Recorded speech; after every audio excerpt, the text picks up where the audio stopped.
or it's celebrities? Here's Chris.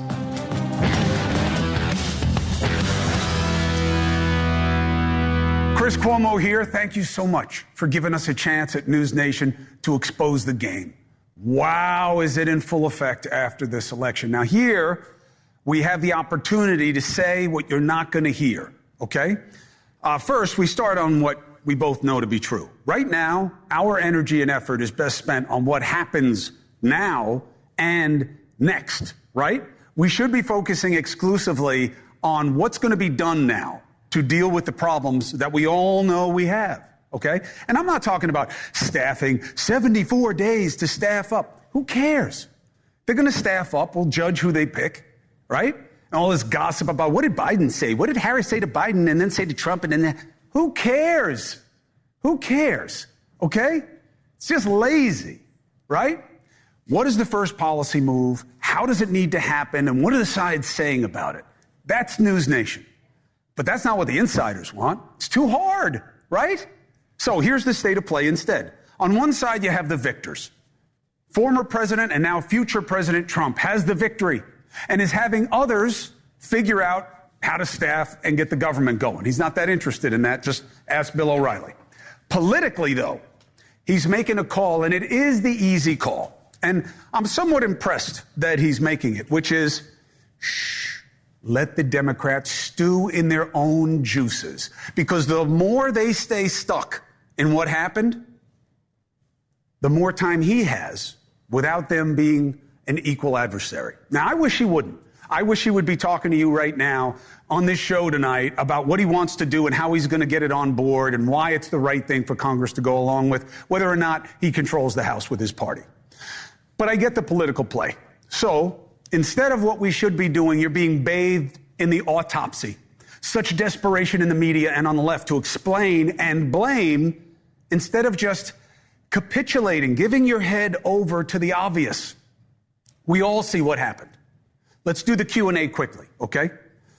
Did it matter to some voters that Kamala Harris is a black woman? I think yes. Was it a negative or a positive? I think both.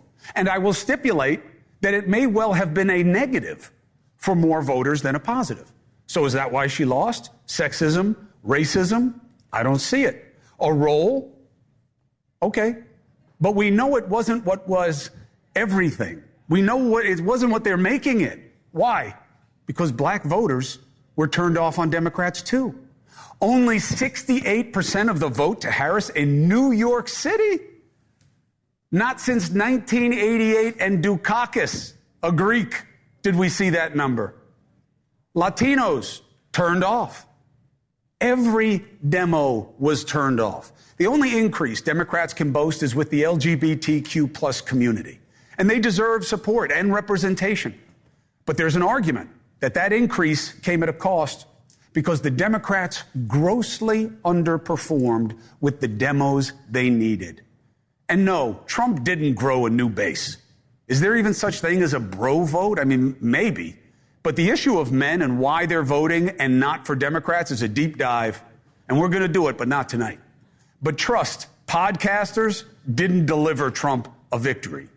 You did. Here's the truth. Biden got 3 million more votes than Harris. Biden got 3 million more votes. Trump got more black and Latinos and even held with women, even young ones, even after taking a right from them. Why? Because voters like you are more interested in your reality, your pocket and your safety. You're more interested in that than about Trump's profound failings as a human and the imagined insistence that he is the next Hitler. Period. And if you need more proof, look around the globe. We're seeing similar movements all over. The struggle is real. There is no need for boogeymen. Trump doesn't have to be the next Hitler. Democracy does not have to be in dire desperation for you to get elected. The Democrats have a chance to learn and move on. And I want you to see the good news, regardless of who you voted for. See, this is what people are missing. There is good news in this election. One, it's over, and there was no drama. Now, of course, let's be fair. Trump was the concern about causing drama. And bravo on Democrats for walking the talk and accepting the outcome. They didn't have to. They didn't think they were going to get their asses whooped like this. But they've accepted it. And let's hope that acceptance holds with the outcomes of the House races, assuming they're fair. Next, we proved something with this election that I've postulated for a while here at NewsNation. Social media is not reality. We are not as divided as the parties want us to feel. Voters of all kinds spoke. Prices, practicality is what matters most. We share more than what is used to divide us. That's good. More good news. The Democrats, even if they take the House, and the chances of that are in the show tonight, they have been gifted a chance to change.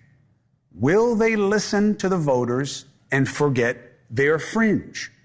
This election shows something that I know this isn't going to go over well, okay? But you got to believe I'm coming from a good place when I tell you what I'm about to tell you, because it's true. The Democrats need to focus less on who is woke and more on who is broke. You got to focus less on who is woke and more on who is broke. And by the way, you can do both, and you should. But you can fight for the little guy in all areas, not just identity. And you do not have to be fixated on putting the needs of the few on what must be accepted by the many. You don't have to do it that way. It's not what the law requires. I don't think it is what anything requires. More people in this country need help from the government for their safety and financial security than for their parenting or their identity. And here's the best news. NewsNation is built different, okay? It is built to cater to critical thinking independence. All are welcome, of course. I can't be choosy. We're trying to grow here. But I don't back your team, okay? Because parties and how they pervert our process is the root of the problem. Now, guess what was the largest voting bloc in many places and was at least tied for first? Independents. First time ever. There were more of us than Democrats, and absolutely as much and as many as there were Trumpers. No majority, not yet, but more independents voted than self-described Democrats and just as many as Republicans. And there's a story in that story, right? You had more people identify as Republicans and vote than Democrats. Why? Because there's a Democratic registration advantage. Okay, so reconcile. The reconcile is a lot of Democrats left and turned to independent, more than on the right. Not a majority, but a plurality now. We're getting there. And I know you're not hearing this from other outlets because, and certainly you're not hearing it online, because they're all playing to one side and to the division. Here we expose that game. So I'm going to split the show tonight. Half on so what, meaning why this election went the way it did. And half on now what, right? What both sides should be doing to make things better or worse, depending on how you look at it. Okay? So Trump won all the swing states. You can't always buy an election. Sometimes you can, but not against a movement. All right? Harris outspent him by almost like $500 million. Okay? Now, they're going to start pointing fingers instead of, you know the old expression, right? Every time you do this, you got four pointing back at you. They're not ready for that. Senator Bernie Sanders, as I reported here, said, hey, you're more about the elites and the special interests than the working man and woman. At first, it was just the white ones. Now it's the black and the Latino ones also. Now, there are Democrats who don't want to hear that, okay? They don't like blaming themselves, especially when they're part of the ones who made the decisions. So DNC Chair Jamie Harrison fires back. This is straight up BS. Harris's plans would have fundamentally transformed the quality of life and closed the racial wealth gap for people working people across this country. There are a lot of post-election takes, and this one ain't a good one. See, right? or is he wrong? Let's discuss. Host of the Young Turks, Cenk Uygur, not a Trump person, but had big problems with the Democrats, their process in picking Harris, and how they decided to run the race. And Democratic strategist and pollster who sees it differently, Joshua Doss. Good to have you both. Josh, welcome to the show. Hey, thanks for having me. Cenk, you're always welcome. I've known you forever. So Joshua, I start with you. Do you believe that the Democrats need to look at why they lost and change? Yeah, absolutely. I mean, I don't think that that's what I disagree with. I think that anytime there's a loss like this, of this magnitude, it requires you to kind of go back and figure out what you did wrong. So I absolutely agree with that. What I disagree with is this notion that Democrats have just completely abandoned the working class. I mean, it's just not true. It's fundamentally not true. And I think that the data bear that out in many ways, not only President Biden's administration, but the comparison between what Vice President Harris was proposing for the American people and what Donald Trump was. I also want to say really quickly, I am deeply hesitant to have this conversation about what's wrong with the candidates or the messaging until we have a real conversation about what's wrong with America, right? It feels like an exercise of accountability avoidance. So bring it up. Bring it up. What do you think must be on the table? You heard what I said at the top. What are you, nuts? What's that? Am I nuts or is he nuts? I can't wait for this guy to tell us what's wrong with America. Go ahead, brother. Oh, no, go ahead. Go ahead. I want to hear what it is. What's the issue? Okay, well, sure. I can say first, foremost, and preliminarily, it seems that the sobering truth is American people have abandoned civility as a prerequisite for leadership. Amen. I would say white Christians, of which Donald Trump performs pretty well with, have abandoned sexual assault as a disqualifying factor for leadership. Right? Some would say, if you look at Catholics, it was never a factor for their leadership, right? I just think we need nuance when we talk about these things. When we say working people have abandoned the Democratic Party, black working people haven't. Just so you're straight on it, Josh, it's that you abandoned them. Not that they abandoned you, but you started talking about about other things than them. That's the point. But earlier you were talking about how black people are about a certain group of people. Black and Latino people have moved away from the Democratic Party as well because of this.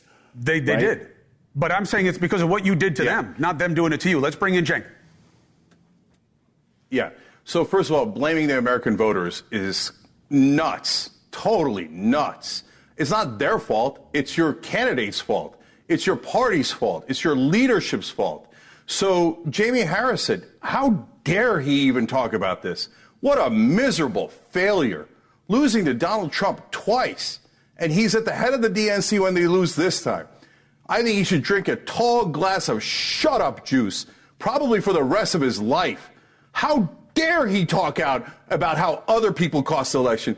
Brother, take some personal responsibility. Let me tell you who else is responsible for this loss. Joe Biden. The guy's obviously senile, stayed in the race anyway because of his gigantic ego. We should have had a real primary and picked the strongest Democrat that's going to fight for American voters, not blame American voters. And let me tell you something that no one on TV has said yet. Kamala Harris was a historic failure. We're all like playing footsie here and, oh my God, we don't want to offend the powerful person. She was the candidate. The voters aren't the problem. Kamala Harris, Joe Biden, Jamie Harrison, and the Democratic leadership are the problem. For God's sake, turn around. Stop taking all the donor money and doing only what the donors want. For once in your life, remember your voters. Stop insulting your base, going after Latino men and black men and white women. I'm sick of it. Josh, why don't you actually fight for us instead of insulting us? Josh, finesse it. Yeah, look, I think sometimes on these shows, you know, they get real popular because there's a lot of anger and screaming at each other. I like Cenk quite a bit, and I agree with him on the majority of his policy priorities. I disagree. I frankly disagree that this is just because of the Democratic Party. And I really think it is incumbent upon us to kind of take a little bit of accountability on how America has moved on what we are willing to consider to be real leadership, right? Donald Trump has no business winning an election in a civilized country. An insane person can only be a widespread menace in an insane society. And I think that that's just an important part of the conversation on top of the conversations about where we need to move on economic policy, of which a decent amount, I believe, Schenk and I would agree with. So, but you get it. I mean, you're just adding an overlay, Cenk. You know, we've talked about this before. It's that Trump should have been qualified because of who he is. That was the Democratic theory of the case. But wasn't the story of the election that people care about what matters in their lives specifically more than they do about how good a person Donald Trump is? So, first of all, I loathe Donald Trump, and I'm really, really worried about what he's going to do. Mike Davis is now being rumored to be his attorney general. He said that we should arrest and deport Mehdi Hassan, a guy who's just like me, who criticizes the government, who criticizes much Trump, smarter than you, who's Muslim American, criticizes Israel. Much smarter. So I can't stand Donald Trump. Okay, so now it's much smarter. Why do we have Donald Trump? Why did we lose to this guy who barely is in double digits in IQ? Why did we lose to him? So if he's so bad, then how bad is Kamala Harris and Joe Biden and Hillary Clinton? So the reason I say this, guys, is because you have to stop listening to them. If you don't stop listening to them and to the liars in mainstream media like Joe Scarborough and Whoopi Goldberg, you're going to pick the wrong candidate again and again and again. These are all corporate robots. They do everything their donor wants. She lost Dearborn, Michigan by a 2-to-1 margin, but I can give you many other examples. Why? Because, oh my gosh, she has so many donors from AIPAC and J Street, so she can't turn around, even though it's going to cost her the election on issue after issue. All she had to do was reach out to the voters. You had attrition from Jews also. She decided to serve her donors instead. You had attrition from Jews. You had attrition from Jews also because of their feelings and their allies about how the Democrats allowed the left flank fringe of their party to traffic in anti-Semitism. Chris. No. First of all, this is nonsense. Okay, it's not nonsense. And most importantly, no, hold on. It's not about Jews versus Muslim voters. So, yeah, there's more Muslim voters in Michigan. She was willing to lose Michigan rather than defy her donors. But more importantly, Chris, it's about younger voters. Younger voters didn't come out to vote like they did in the past. Nobody came out to vote for Democrats the way they did in the past. She got 3 million less votes than Biden. Because we didn't offer anything to them. I agree. But, Chris, we didn't offer anything to them. I agree. You went all in. You want a military-industrial complex? I'll give you military-industrial complex. Let's bring Josh back in. But Josh, this is the last point I want you to make it. And by the way, this is exactly what we do on this show. The only thing I got a question with what you said is we're not that popular. But I don't know. So we didn't get popular for having a lot of heat because we're not that popular. But we disagree with decency here. Nobody will ever jump on you. You can defend yourself, but I won't allow it. So here's the last point. You're saying Harris offered a lot of things. Okay, I accept that. But did she make the case as strongly as Trump is the next Hitler? I think we're missing the real question. And I don't think that Cenk believes that Harris didn't offer anything to the American people. I bet if I go in his notebook, he can write he has written down all the things that she has offered. Maybe he doesn't think that they are sufficient, which is his prerogative, right? And I don't think it's the difference between whether or not she made the case of that more so than Hitler being, or Trump being Hitler. So what is it? I think it's very, we get these voters in focus groups all the time. They can't tell us anything about tariffs. I almost swore it. They surely can't tell us do that here too. About how about a tax cut and a corporate giveaway to billionaires is going to help them buy gas and groceries. They don't know about policy. It was very simple. If they knew more about policy, they wouldn't attribute basically the back half of Obama's economy to Donald Trump, right? I don't think that they would. It's very simple.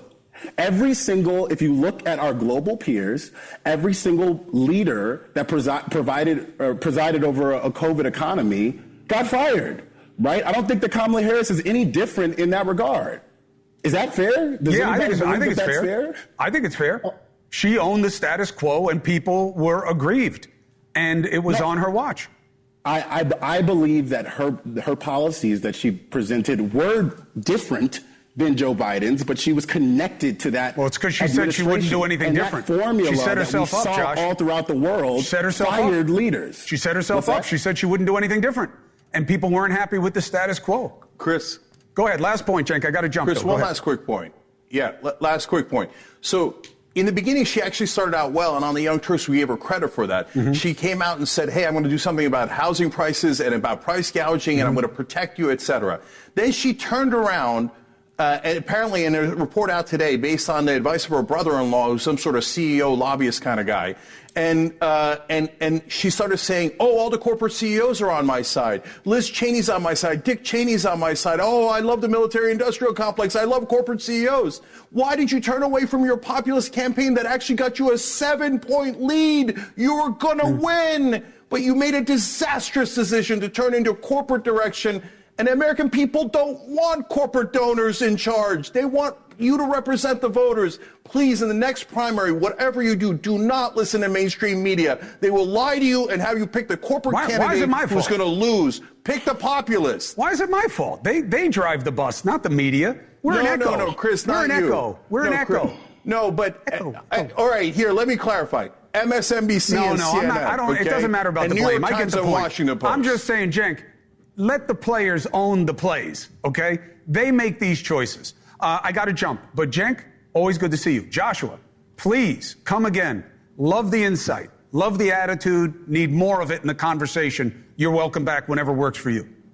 Thanks, friends. All right, be very well. Smart guys, different opinions, but neither one is wrong. That's the conversation to have if you want to look back instead of just pointing fingers. 4 minutes, 5 seconds. Now, the Latinos were supposed to be angry because they were insulted at the MSG rally. Forget about the fact of putting everybody in the same bucket like they act like a monolith, like they're all the same kind of thing. Not what happened. Why not? A record number of Latinos came out for Trump. Now, I doubt it was because of Tony Hinchcliffe, but they came out despite. Why? Answer from someone who understands the diversity within that community and what mattered most in this election. Lesson learned. Next.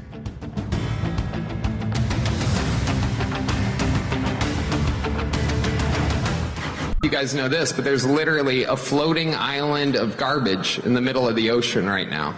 Yeah. I think it's called Puerto Rico. Tony Hinchcliffe, infamous, making a joke at the Trump rally 9 days before the election that would supposedly sour the Puerto Rican and by extension Latino vote, right? That's what the Dems were banking on. And they wound up broke on that because Trump wound up setting a record with Latino voters for a Republican. 45% of support, according to the exits. Higher than any other Republican presidential candidate. Beat Harris by 12 with Latino men. So is it that Latinos like to be insulted? Or what they find insulting is not having their pockets and their security taken care of? Let's talk to somebody who understands the complexity of the community and the dynamic in this race. Domingo Garcia, one of the leaders of LULAC, the League of United Latin American Citizens. It's good to see you, sir. Good to see you again. So, Domingo, let's stipulate for the conversation that our audience should understand that Latinos are like everybody else. They're not a monolith, and you got to look at where they're from and what they're about. But when you think about Latino voters and what is motivating them, what do you think was misunderstood by many Democrats in this race? It wasn't about identity politics. It wasn't about abortion. It wasn't about any of that. For our families, meaning we still have traditional families. You have the typical Latinos, 27 years old, we're young. And most of them cared about their pocketbook. They were going to buy the groceries, pay the rent, and they had little money left over. That was the key driving issue, especially on that divide between women and men, was Latino men said, my lives are not better. My pocketbook is not more full, and I'm having a hard time making ends meet. And the Democrats have not paid attention to us. They're worried about all these cultural issues instead of worrying about how we're going to get better jobs and higher pay. The counterpoint is, no. Trump hates you. He calls you all these terrible things, says you're poisoning our blood. And that's why Geraldo Rivera was so upset and said, as a matter of self-respect, you can't vote for Trump. What overcame that? I voted for Harris. I think that she was the best candidate, especially when we compare her to Trump. But look, along the Texas border, Trump won 7 out of the 9 counties. These counties are 85, 95% Mexican American, but they're 3rd, 4th, 5th generation Americans. When Trump talks about poisoning the blood of our people, or he talks about deporting immigrants, they don't think it's them.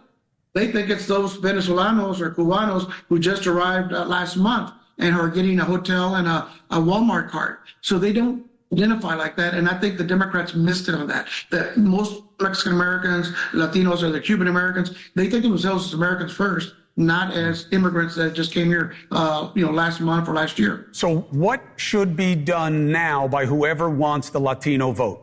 What is the place to be right now? What is the message? What is the policy? What should you focus on? The message, it's about the economy stupid, the pocketbook stupid. That's what it's about. You need to talk about working class issues. Most Latinos make $40,000 to $60,000 a year. They're barely getting by. They're living, paycheck to paycheck, and they're trying to pay the bills. And they got to know that somebody's going to be out there and fight for them. What I heard again and again from those Latinos, including a brother of mine who's a police officer, was the economy was better under Trump. And so they hate the guy, but the economy was better, and it was a pocketbook issue, and that defeated the racism, the immigrant bashing, all that fear mongering that was being used by Trump. They said, we're going to put that aside because they're not talking about me. They're talking about those guys who are at the border now, just came over, but my pocketbook is hurting. Yeah, I had one of my friends say to me where I live, hey, listen, Trump isn't special when it comes to how he talks about my people. He's like, but what makes him different is that I was making more money then. He's like, and I don't pick on the basis of who respects me the right way, because I wouldn't vote for any of them. He said, but my wallet was better then, and that's the choice. I wonder who's hearing that message, because it seems to be pretty loud and clear. Domingo Garcia, to be continued. Always good to have you here. Let's keep the conversation going. Thank you, Chris. Have a good night. 4 minutes and 30 seconds. Now, you just heard Domingo say, I voted for Harris, but, right? Why? Because he's a fair broker. That's why I'm bringing him on, not to say that America failed itself. Now, let's start going from so what, this is what happened, to now what? What does Trump need to do? Ukraine, Middle East, okay? He has said some things. Can he do what he has said? A man who has negotiated with our enemies and our allies can give us some good direction on this. Next. And with Israel, and we will return a thing called peace through strength. I think let's move to China, along with a lot of other things. Maybe we'll bring it back. We're going to tariff the hell out of them. We'll bring it back. I would get him into a room. I'd get Zelensky into a room. Then I'd bring them together, and I'd have the deal worked out. I'll tell you what, the last part of that is better than what O'Reilly was saying. He was saying that Trump will just try to do a peace deal for Ukraine with only Putin. And I was looking at him like, what, are you crazy? You think that Ukraine's going to allow a deal to be made where their president isn't present? Anyway, so let's talk about what the realities are going forward. What will Trump do? Ukrainian President Zelensky said after this election day, I appreciate President Trump's commitment to peace through strength. This is exactly the principle that can bring just peace in Ukraine closer. Bibi said, your historic return to the White House offers a new beginning for America and a powerful recommitment to the great alliance between Israel and America. But what will that mean? What will that mean? Trump doesn't like the idea of American boots overseas. Neither does Bibi. So what does that mean? Then you have the Chinese president, Xi Jinping, says, we hope we can find the right way for China and the United States to get along with each other in the new era to the benefit of the two countries in the world. That's not what China wants. They want us down, but not in a way that blows the value of their investment in a lot of the debt and property they bought in this country. So let's get some real truth here. Former U.S. ambassador to NATO, former U.S. special representative for Ukraine negotiations, Kurt Volker. Good to see you, Kurt. Chris, it's great to be with you. Thanks for having me. So I'm not going to burden you by trying to straighten out a question mark. We don't know what Trump's going to do. He doesn't know what he's going to do. He's not a policy person. He's not a political philosopher. So we don't know. A lot of it will be about whom he picks to be around him. But can Trump bring an end to the war in Ukraine? Right. Chris, at the very beginning of that series of clips that you just played, what Trump said is peace through strength.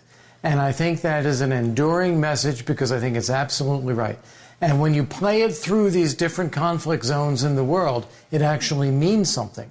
So when you talk about ending the war in Ukraine, what Putin needs to see is that we are strong, We will not let Ukraine fail. And the longer he tries, the more it will hurt Russia.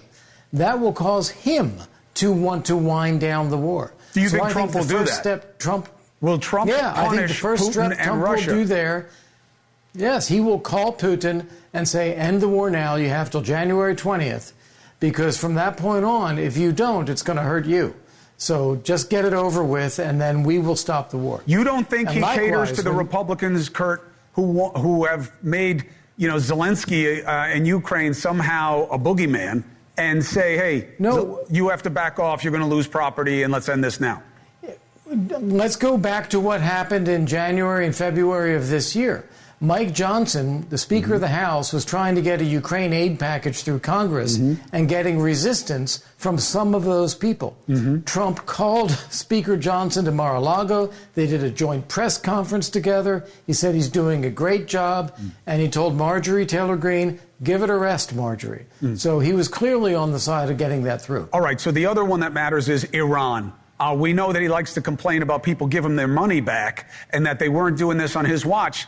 That's not really true, right? I mean, they were seeding all these proxies on Trump's watch. We don't know what they were doing with their nuclear capabilities because he abandoned the agreement. So what do you think he can achieve to put that poisonous regime in Iran at a disadvantage? Well, Chris, I would say first on your analysis there, I think it's both and. I think that, yes, it's true, Iran was feeding its proxies during the Trump administration. But at the same time, Trump was putting maximum pressure on Iran. That was the policy, and denying them access to sanctioned resources. I think going forward, the difference between where we've been and where we go is that President Trump is likely to hold Iran accountable for the actions of its proxies, Hamas, the Houthis, Hezbollah. If they continue attacks against Israel and against American interests, Iran has to feel a direct consequence. That has not been the case for the last 3 years. That will be the thing that he will change. And I think that will cause Iran to start to recalculate. Kurt Volker, I love talking to you. I love talking to you about the future instead of having you explain how what's being said is wrong about the current. It is great to have us talking about what should matter most. Now let's see what happens, and we'll continue the conversation. Take care and thank you. 3 minutes and 45 seconds. Same deal now. How are they going to make America healthy again? Can you really overhaul any of those agencies? Can you do it if you're not in charge of it? Like, is Bobby going to be in charge of it?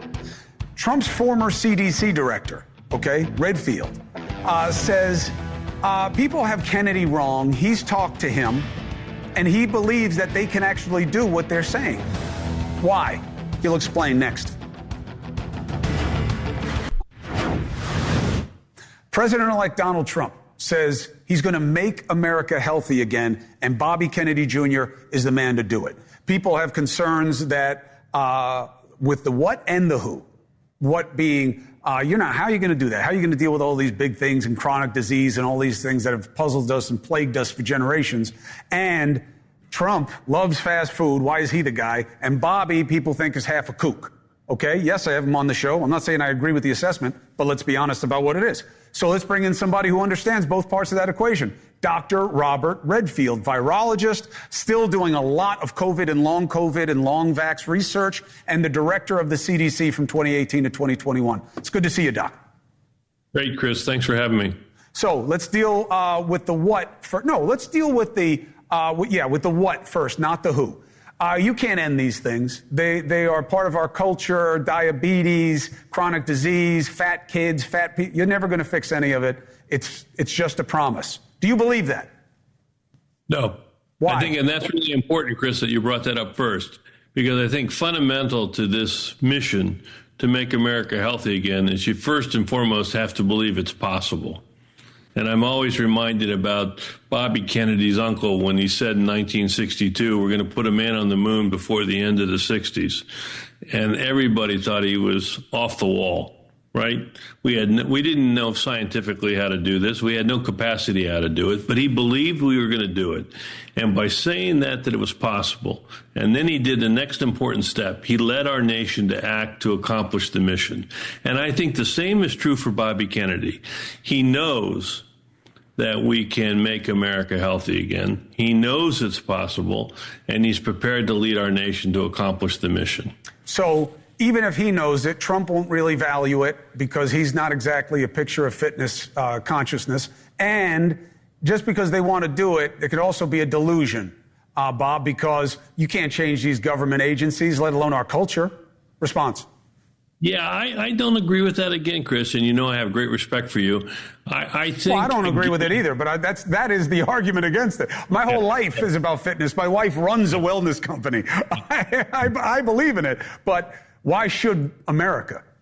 Well, I think the first is to realize where we're at. We're at a critical junction in the health of America. When President Kennedy was president, we had about 3% of the American public was obese. Mm-hmm. Right? We're now over 40%, and some people think we may be as high as 70%. So isn't that proof that you can't fix it? No, it's a proof that we've ignored it. Mm-hmm. And I think Kennedy's on to one of the key elements to fixing it. It's not that we are eating more. It's not that we're exercising less. I think he's really on to something. It's that what we put in our body not as healthy. And this idea of hyper-processed food and the idea we know it. And that can be changed. No. Here's my pushback, Bob. I got it. Here's what it is. And I'll double layer it, and I'll let you address it. Here's the thing. Can, yes. Will, no way. These companies that have found cheap ways to feed America, they have the leverage. They control the agencies. There's a revolving door. You're one of the only guys who didn't go right back into the private sector. You're doing research in your own practice. They have too much control to get regulated in a way that will make the food what Bobby wants it to be. And Bobby is a kooky anti-vaxxer and won't capture the trust of the American people because of that. Address both. Yeah, first, for sure, I know that Bob Kennedy is not an anti-vaxxer. You know, I'm one of the biggest advocates of vaccines probably in public health. And I know for a fact that Kennedy's not an anti-vaxxer. What he wants is transparency about vaccines and have an honest dialogue about it. He's not anti-science. Again, he wants transparency about vaccines. I remember when I was a young doctor and I felt that we should go for a class action suit against the tobacco industry. And everybody told me I was nuts. Would never happen. This was in the 70s. And in fact, when I look at where we are today, we actually recognize that the tobacco industry was not in the interest of the health of the American public. And we've changed that. Mm-hmm. I believe we can do the same here. We have to be honest. We have to be consistent. But I do think Kennedy has the leadership capacity, commitment, and passion to get this accomplished. I'm 100% in his court. Dr. Robert Redfield, what you say matters. There's a whole host of topics that you and I must keep discussing in this new administration about what we understand that worked and didn't in the pandemic, the reality of long COVID and how it's being ignored, vaccine injuries. We got to talk about all of it, and we got to make sure the powerful do as well. So thank you for being here, and to be continued. Thanks. God bless you, Chris. You too, sir. We'll be right back. Your calls. I really do like the theme music. What do you got, Dusty? I thought you were going to say I really do like you. I do like you. Sort of. Anyway, that's why I don't say anything. Bill from St. Petersburg, Florida. Bill, what's your question? Chris, when they say there is 3 reasons why Kamala lost this race. 1, she's black. 2, she's married to a white Jew. 3, she's a woman. She didn't lose it because of working class people. And I am a black Republican. Why then did black voters, Latino voters, women voters vote for Democrats less and vote more for Trump if it was about race and sex? Okay. I was upset that she's married to a white guy. Black and whites don't like interracial marriage. My wife is Caucasian. And the Latino men, a lot of them, I know all races, Chris, Latino men are very racist, a lot of them, against blacks. But look, I can't tell you that. I'm not going to say that you're wrong because you live your experience and I respect you and I appreciate you calling me in. But Obviously, we all got to push back on complete generalizations on how Latinos are racist, right? But all I'm saying is two things can be true at once. I said at the top of the show, being black and female is absolutely going to be something that has to be contended with in America and a lot of countries. But was it the number one reason she lost? I don't think so. I think it was this. Could I be wrong? Yes. Next. Steve from Louisville, Kentucky.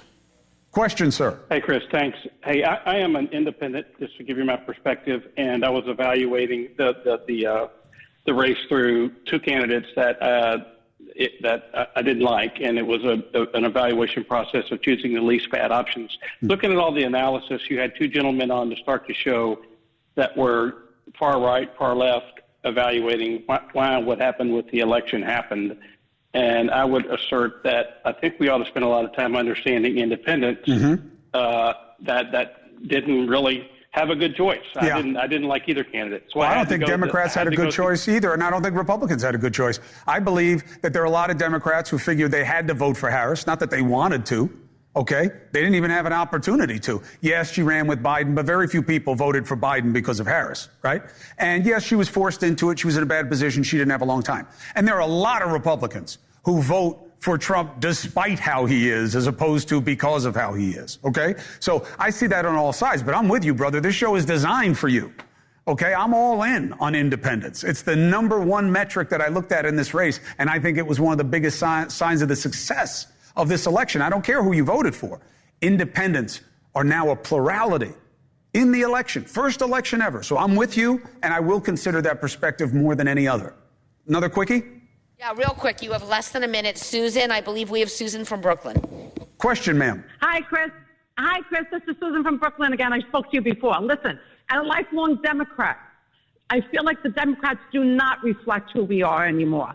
Going back to when you started, where have we gone wrong? I mean, there's something missing in the Democratic Party. I know the answer. Back when your father. I know the answer. Both parties. They both cater to the fringes now. And that's why Trump won. And my point about this race was always what? It's Trump's to lose. Why? Because why don't I just say he's going to win? Because he could have lost it. The movement behind him was obviously the dominant ethos, the dynamic in our society right now. People are upset about the status quo on numerous levels. The Democrats own the status quo, so that's always a little bit of a disadvantage. But they have also chosen a path of focusing